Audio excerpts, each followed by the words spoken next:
乡亲啊，你有去过高雄的丁基国家森林游乐区无？丁基过去是布农族的族人生活区域，嘛是南台湾享受森林浴甲热天纳凉的好所在。除了有珍贵的自然生态之外，日本时代风岛原住民出草太郎所设置的六股景庇道，到呾伫个园区内，阁会当看到伊的威热。2009年，因为莫拉克风台，丁基受伤惨重，风横10多年。2021年，阁来一个路劈风台，路阁断去。一直到2023年的10月，工程单位以造桥的工法来完成着柔合桥，才总算甲丁基的最后一里路来畅通。今仔日探寻古道系列的报道，咱要带乡亲重回丁基来游森林、行古道。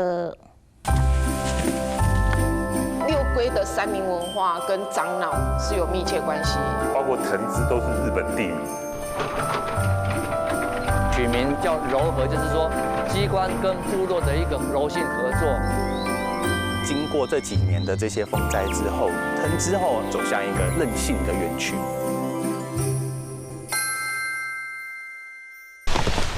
你知道吗？我们现在就是走在1916年开辟的六龟警备线上。哇，按这个步道呢，这右方的棱线下方处就是13林道，也就是过去的内本路古道。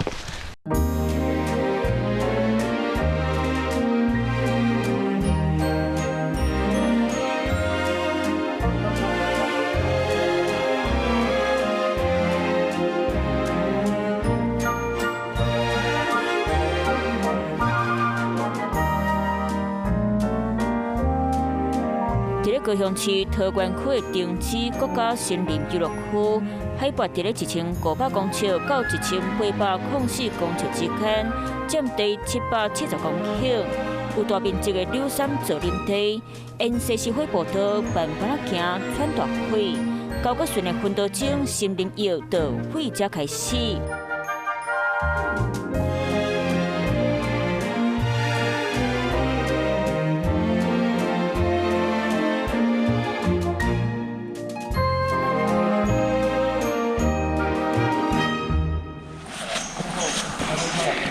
现在听到了哈，就是白耳画眉的警戒声，我们听听看。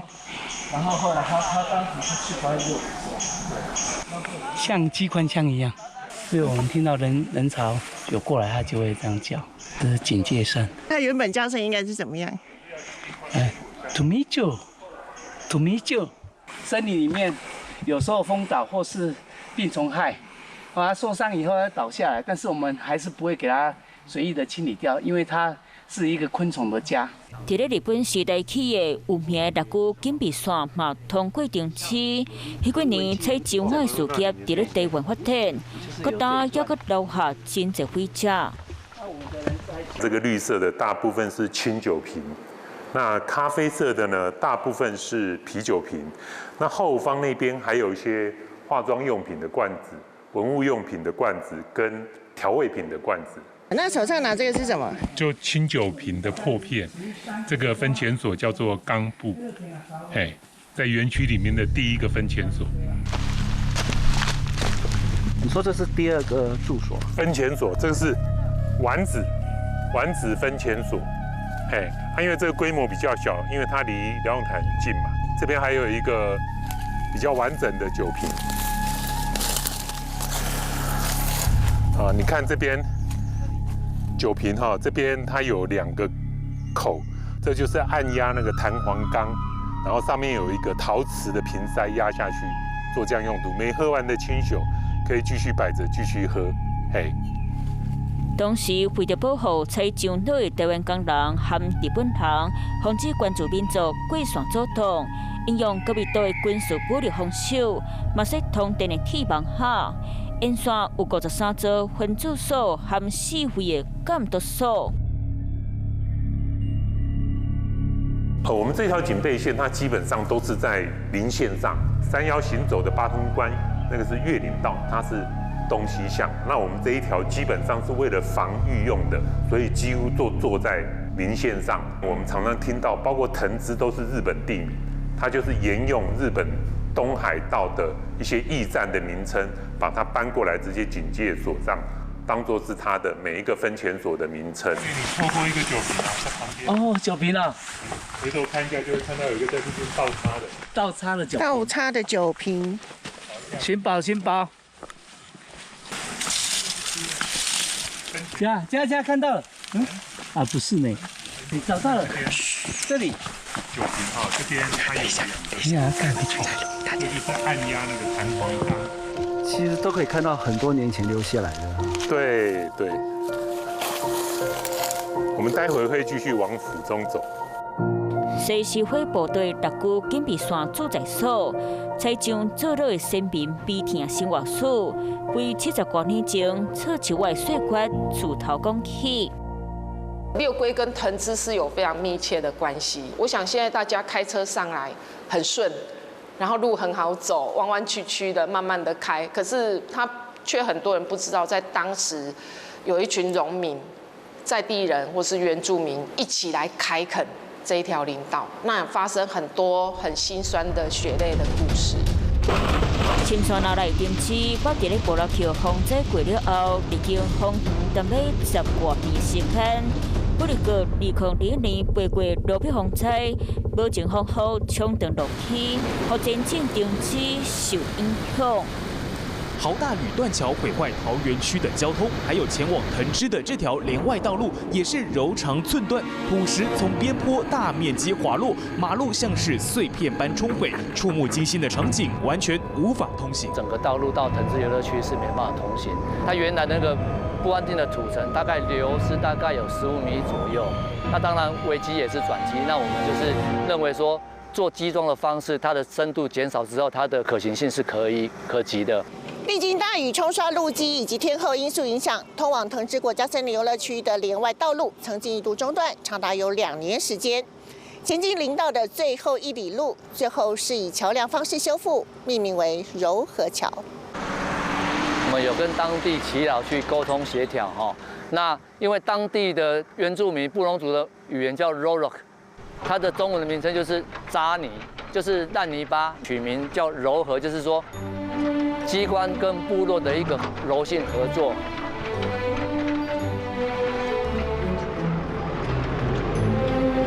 1914年发生了六龟里事件，日本人就发现说这样不行，所以就开辟了这一条长达57公里的六龟警备线。当你在走到这一条路径，在呼吸森林新鲜空气的时候，或者是在看生态的时候，它其实背后在100年前，它有这样子的一个历史人文故事存在。那所以一般警备道它的设计就是说在山的内侧这边，它为了防御当时在地的原住民来干扰这个开采山林开发山林，然后提炼樟脑油。步道边的林港泽林区就像生态多样性定期。走在六龟特别警备道，沿途会经过3个分遣所，可以看到呢，旁边有一整片的台湾山的造林区，另一边呢则是石砌的驳坎，上面的蕨类生态非常丰富。这个就真的很规则，那时候后来就仿它的工法来砌的，这样就是保护这个步道能够很安稳的存在着这样。这个山虽然说纵使这么的陡峭，但是还是很稳。台湾山少林地，它像一棵圣诞树。漫游步道沿6区警备线找找部分居民过去的生活影照。已经没有陡坡了，终于没有陡坡了。马上我们就要到瞭望台了。龙城之山的3个点，嘛是望高寮的所在地。看玉山、避南子山和大武山。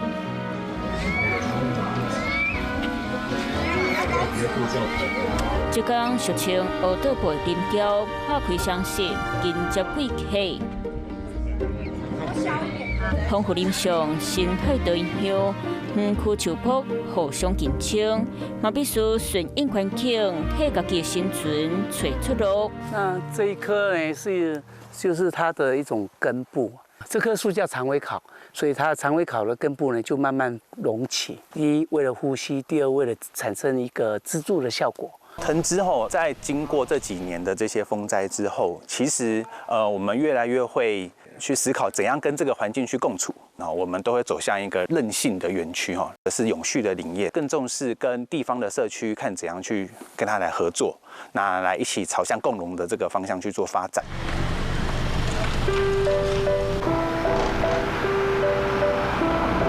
我们的爱玉树都大概30年以上，所以它的树很大。那一定要种在这种山区吗？对，因为海拔比较高。这就是爱玉，我们的爱玉就没有很大，因为完全是野生的，就是小小颗的。布农族新妇蒋阿凤和先生举办，2017年小社会到瓦近丁子利集团部落，亲属来野生二景园是因衔接顶一代产业，维持生计来源之一。希望那个猴子不要进来。对，因为我们都是猴子吃剩的，才会轮到我们，才能做我们的就是生活的收入。这边像这里就是早期的旧遗址，对，就是以前老人家他们住的地方，因为就是慢慢往上迁，他们以前是住在河堤。这就是晒干之后，我们就可以拿来洗。对，爱玉，你看它现在已经有点变色了。哦，看一下。好了，我们已经洗好了，你看。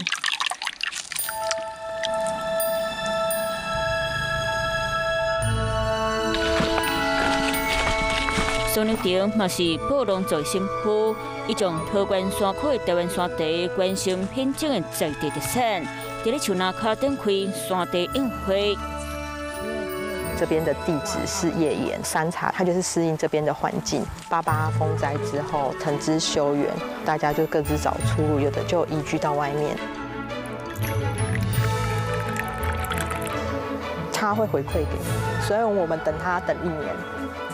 我们1年只有采1个月，就春天那个清明节雨季的时候。我们讲伐木啊，我们讲山林开发或是山林被破坏，那就是一个历史。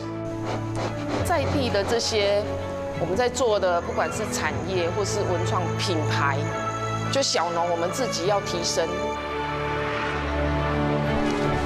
毛一平伫咧2007年回到6区做电价调查工作，伊和当地许多人共同展开定制一代山下文史回顾和探水路条。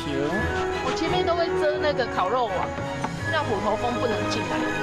莫拉克过后，我们一直在想说，除了这些硬体建设啊，我们要留给孩子一个什么样的环境？透过湿地学校为生态营造教育环境起草，串联现代部落的产业发展和林间故事的精彩过往。前几年有老前辈送我那个山茶苗，他说很简单，然后又送我一堆的茶籽，他说你种就对了。跟对树木生长方向探秘角度，发现青片片的新天地。当我们在讲文化历史脉络的时候，它是很硬的议题，它其实是没有很亲密。但是如果喜欢的人，他会慢慢的去阅读。走途定期咱桃园山区的心得林上。很多游客来到这边都会喜欢抱抱它，增加一点属性，那边都被抱得很光滑。我山上都是宝，我们都可以找一些我们可以吃的这个就是我们的西子蕨，对，这个就是它的一个不定芽，然后它的果形的话有点像腰果，只要说可以炒过、煮过，它吃起来就像腰果、像花生那种感觉。刚好李山基地在六龟这边呢，也是台湾山茶。那同时，台湾山茶就是宝山这边的一个很特别、很棒的一个农产品，所以我们也在园区里面把它发展成为一个叫做台湾山茶的示范的一个基地。